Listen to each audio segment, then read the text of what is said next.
ఒక్కసారి కొమ్మూరి గోల్డ్ కి కాల్ చేయండి. తాకట్లో ఉన్న మీ బంగారాన్ని విడిపించి మార్కెట్ ప్రైస్ కి వాళ్ళు కొనుక్కుని మిగతా డబ్బులు మీకు ఇచ్చేస్తారు. బ్రేకింగ్ న్యూస్ చూస్తున్నాం మనం టీవీ స్క్రీన్ పై. ప్రియుడిని పెళ్లాడిన తర్వాత మోనాలిసాను కొందరు సోషల్ మీడియా వేదికగా విమర్శించారు. దానిపై ఆ అమ్మాయి ఒక వీడియో కూడా రిలీజ్ చేసింది.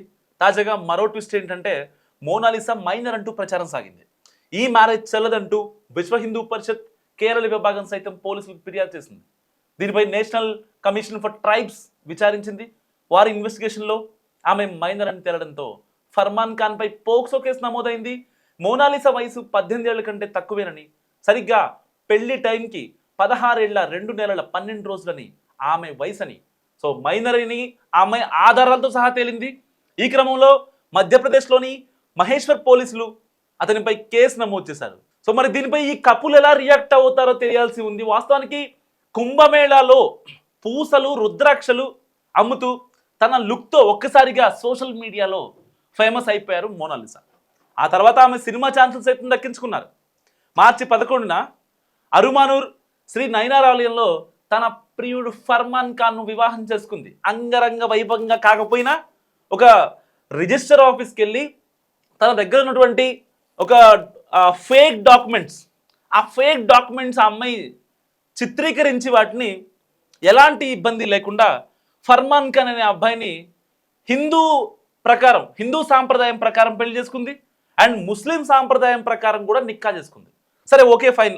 సాంప్రదాయాలు అవన్నీ సెన్సిటివ్ ఇష్యూస్ కొంచెం పక్కన పెట్టేద్దాం. సో పెద్దలు ఆమెకు ఫేస్బుక్ ద్వారా మనోడు పరిచయం. పెద్దలు అంగీకరించలేదు. సో ఆ మణిపూర్ అనే సినిమాకు షూటింగ్ కోసం కేరళ వచ్చిన మోనాలిసా పోలీసును ఆశ్రయించి మరి ప్రియుడిని పెళ్ళాడింది. ఎందుకు? ఒకవేళ మళ్ళీ ఎక్కడ ఎవరన్నా వచ్చి ఆ షూటింగ్ స్పాట్లో ఉన్నవాళ్ళు వాళ్ళ అమ్మ నాన్నకి ఫోన్ చేసి, లేదండి పలానా మీ అమ్మాయి మోనాలిసా ఇక్కడ ఫర్మాన్ ఖాన్ అనే అబ్బాయిని పెళ్లి చేసుకుంటుందని చెప్పి ఎవరన్నా హడావుడి చేస్తారని చెప్పి ఈ అమ్మాయి వెంటనే ఏం చేస్తుంది, కేరళలోని ఆ యొక్క అంటే సో కాల్డ్ సెలబ్రిటీ కదా ఇప్పుడు మరి మొన్నటిదాకా పూసలు అమ్మింది ఆ కుంభమేళాలో. ఇప్పుడు ఒకసారి బయటకు రాగానే తను ఒక పెద్ద సెలబ్రిటీ, ఒక ఇన్ఫ్లుయెన్సర్, ఇంకా చాలా వస్తాయి. బేసిక్గా ఒకసారి వ్యూవర్షిప్ వచ్చిందంటే ప్రతి ఒక్కళ్ళు ఇన్ఫ్లుయెన్సర్లు అయిపోతారు. ఇన్స్టాగ్రామ్లో తెలిసిందే మనకి. ఒక గట్టిగా ఒక 1 lakh లేకపోతే ఒక 10 లక్షలు వ్యూ వచ్చినాయి అనుకోండి, వాళ్ళు ఇన్ఫ్లుయెన్సర్. ఇంకా వాళ్ళు యాడ్లు చేస్తూ ఉంటారు. వాళ్ళు చేయనివి లేవు బేసిక్గా, అట్లా ఉంటుంది. సో అంటే ఇవాళ ఉన్న జనరేషన్లో ఇలాంటి నేపథ్యంలో ఆ అమ్మాయికి మణిపూర్ ఫైల్స్కి సంబంధించిన సినిమాలో కేరళలో షూటింగ్ చేస్తున్నారు. ఆ అబ్బాయిని ఎలాగైనా సరే పెళ్లి చేసుకోవాలని ఫిక్స్ అయిపోయింది. అంతా ప్రీ ప్లాన్డ్గా వాడు కూడా ఆ షూటింగ్ టైంకే పెళ్లి చేసుకుంటారు. ఎందుకంటే దూరంగా ఉన్నారు. వీళ్ళదేమో మధ్యప్రదేశ్, వీళ్ళదేమో కేరళ. సో ఇంట్లో చెప్పింది, ఇట్లా వెళ్తున్నాను, నాకు ఒక సినిమా షూట్ ఉంది, దానికోసం వెళ్తున్నా అని చెప్పింది. ఇంట్లో వాళ్ళని కన్విన్స్ చేసింది, పంపించారు. బాగానే ఉంది. ఎందుకంటే ఇంతకుముందు ఫేమస్ అవ్వకముందు కుంభమేళాకు కూడా వెళ్ళేటప్పుడు పూసలు అమ్మొస్తాను నాన్న అని చెప్తే, ఓకే అమ్మ వెళ్ళేసినా అని చెప్పారు. సరే, ఒక అమ్మాయిగా ఆడపిల్లగా వాళ్ళ కూతుర్ని ఆ తల్లిదండ్రులు ఇద్దరు నమ్మారు. అంటే మా కూతురు మాకు తెలియకుండా ఏం చేయదు, ఎలాంటి మమ్మల్ని మా పరువు తీసే పని ఎలాంటి చేయదు. సో అలాంటి అమ్మాయి ఉన్నందుకు మనం నిజంగా గర్వపడాలి. మనం కుంభమేళా పంపించాం, పూసలమ్మి మనల్ని ఈ స్థాయి పెట్టింది. సరే, ఇప్పుడు మళ్ళీ మనం సినిమా కోసం పంపిస్తే మనల్ని నిజంగా ఒక స్థాయికి తీసుకెళ్ళిద్ది. మన కూతురు మీద మనకు నమ్మకం ఉంది. బేసిక్గా ఏ ఆడపిల్ల మీదైనా తన తల్లిదండ్రులకు అపారమైన నమ్మకం ఉంటుంది.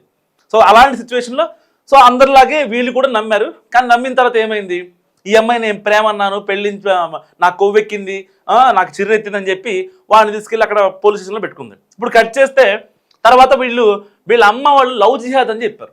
అది ఎట్లా చెప్తారు లవ్ జిహాద్? నాకు 18 years నిండిని అని ఒక ఫేక్ డాక్యుమెంట్ చూపించింది. తర్వాత ఆధార్ కార్డులో మార్పులు చేయించింది. జనన ధృవీకరణ సర్టిఫికేట్, బర్త్ సర్టిఫికేట్ అంటాం కదా, దాన్ని కూడా ఫేక్ చేయించి ఈ యొక్క భర్త ఫర్మాన్ ఖాన్ వాడు ఒక వేస్ట్ గాడు ఉంటున్నాడు. ఆడి కోసం ఈ అమ్మాయి, ఇక్కడ నేను మతాలను ఉద్దేశించి కదా, అక్కడ ఒక మనోజ్ ఉన్నా, ఒక కిరణ్ ఉన్నా, లేకపోతే ఒక సుధీర్ ఉన్నా, ఏ మతాలో వెళ్ళైనా, హిందూ అయినా, క్రిస్టియన్ అయినా, ఇంకోడైనా, అక్కడ అమ్మాయి పాయింట్లో ఇక్కడ సమాజం ఆలోచిస్తుంది. ఎందుకంటే ఆ అమ్మాయి కంటూ ఫ్యూచర్ ఉంది. నిజంగా ఆ అమ్మాయికి కనుక ఫేమ్ లేకపోతే సో కాల్డ్ ఫర్మాన్ ఖాన్ ఎవడైతే ఉన్నాడో ఆడు పెళ్లి చేసుకునేవాడా, మాయ మాటలు చెప్పేవాడా?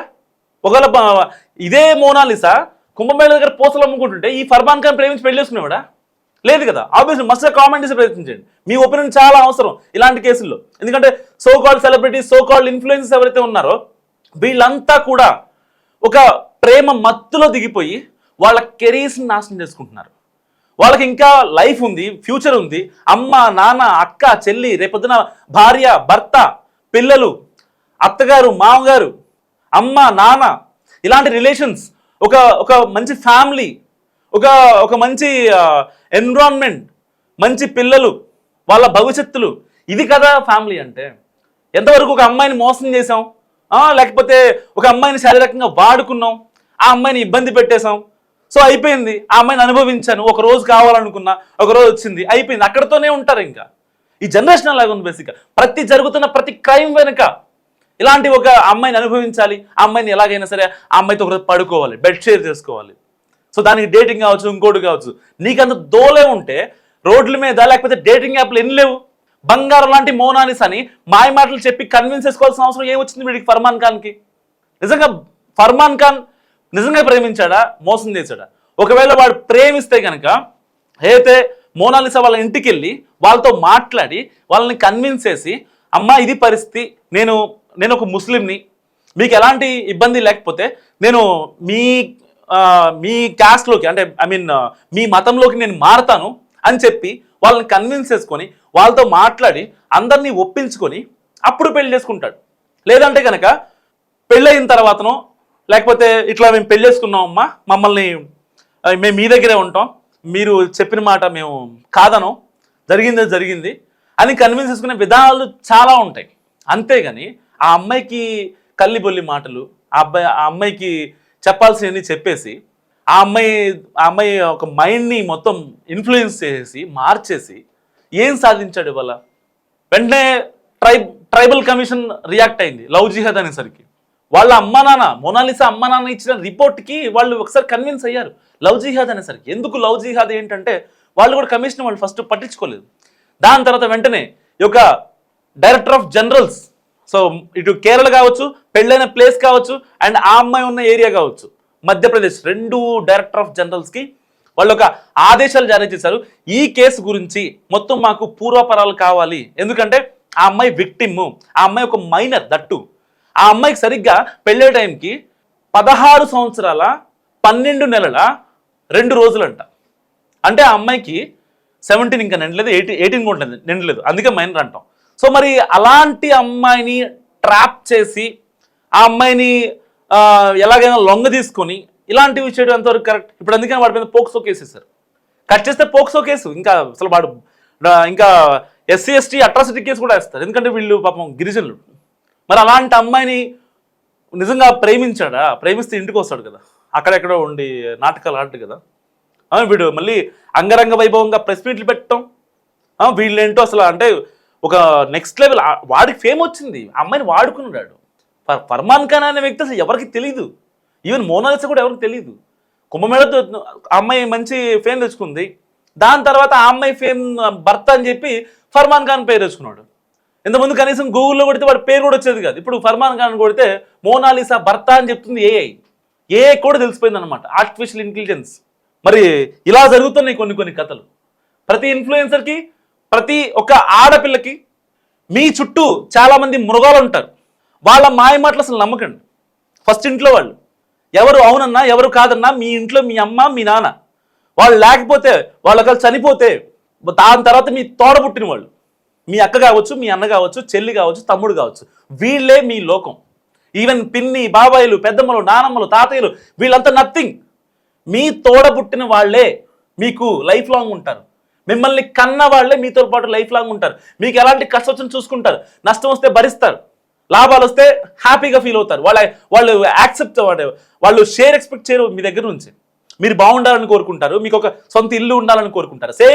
సేమ్ సినారియో మోనాలిసా కేసులో కూడా జరిగింది. వాళ్ళ అమ్మా నాన్న మోనాలిసా అంత హ్యాపీగా ఉండాలని ఆ రోజున ఒక డైరెక్టర్ ఇంటికి వచ్చి డబ్బులు ఇస్తాము అని చెప్పినా కూడా, డబ్బులు వద్దండి షూటింగ్ అయిన తర్వాత ఇవ్వండి అని చెప్పి వాళ్ళ యొక్క విశ్వసనీయతని చాటారు నిజంగా. మరి వాళ్ళకున్న విశ్వసనీయత ఈ అమ్మాయి మోనాలిసాకు ఉందా? అంటే వాళ్ళ యొక్క లైఫ్, వాళ్ళ యొక్క కెరీర్ని ఎలా దించేసుకుంటున్నారో ఈ యొక్క పర్ఫెక్ట్ ఎగ్జాంపుల్స్ మనం చూస్తున్నాం. ఒక ఫేమ్ వచ్చింది అంటే దాన్ని ఆ ఫేమ్ రావటం కన్నా కూడా ఫేమ్ ఆటోమేటిక్గా వన్ డేలో స్టార్ అయిన వాళ్ళు ఉన్నారు, ఓవర్ నైట్లో స్టార్స్ అయిన వాళ్ళు చాలామంది ఉన్నారు, ఒక రోజులో అయిన వాళ్ళు ఉన్నారు, ఒక 1 వీక్లో అయిన వాళ్ళు ఉన్నారు. ఈ అమ్మాయి కూడా కరెక్ట్గా 1 మంత్లో స్టార్ అయిపోయింది.